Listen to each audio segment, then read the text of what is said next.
হরে কৃষ্ণ কৃষ্ণ কৃষ্ণ হরে হরে।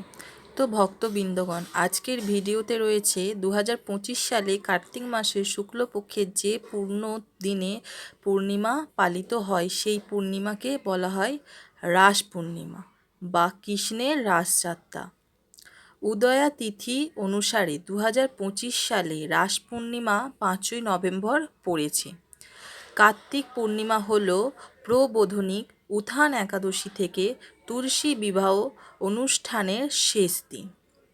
যেহেতু কার্তিক মাসকে অত্যন্ত শুভ বলে মনে করা হয়, কার্তিক মাসের পূর্ণিমা তিথি বা পূর্ণিমার দিন দীপাবলি বা দেবতাদের দীপাবলি হিসেবে পালিত হয়। এই দিনটি রাস পূর্ণিমা হিসেবে বা ত্রিপুরী পূর্ণিমা বলে পরিচিত হয়। কার্তিক মাসে দামোদর মাস কৃষ্ণ ভক্তদের কাছে অত্যন্ত প্রিয়, কারণ এটি ভগবান শ্রীকৃষ্ণের অত্যন্ত প্রিয় একটি মাস। দামোদর বলতে শ্রীকৃষ্ণকে বোঝায়, যাকে তার মা যশোদা দড়ি আবদ্ধ করে রেখেছিলেন।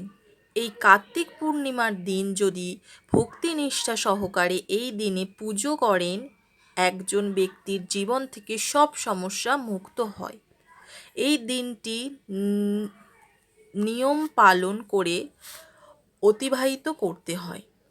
এই দিনে আপনাদেরকে অবশ্যই পবিত্র স্নান করতে হবে, যা কার্তিক স্নান নামে পরিচিত।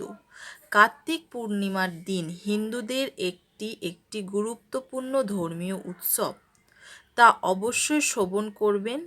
এই কার্তিক পূর্ণিমার দিন বাড়িতে সুখ সমৃদ্ধি ধরে রাখতে চাইলে কি কি কাজ করবেন, আর পূর্ণিমার দিন কিভাবে আপনারা কাটাবেন সেটাই বলবো। বিশেষ করে মনে করে রাখবেন কার্তিক পূর্ণিমার দিন কিভাবে আপনারা দিনটি অতিবাহিত করবেন। কার্তিক পূর্ণিমার দিন কোন কোন খাবার খাবেন। এই দিনটি আপনারা কোনো আমিষ খাবার গ্রহণ করতে পারবেন না,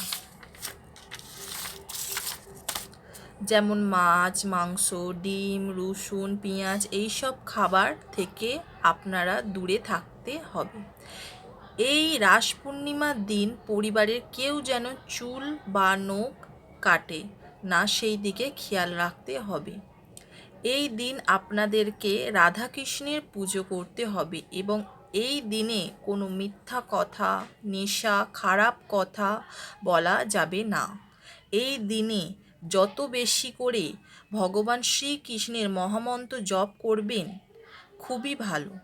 এই দিনে যদি আপনারা শ্রীমদ্ ভগবত গীতা পাঠ করতে পারেন, তা অত্যন্ত শুভ।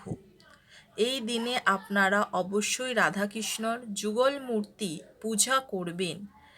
আপনাদের সকল দুঃখ কষ্ট দূর হবে। রাধে রাধে, জয় শ্রীকৃষ্ণ।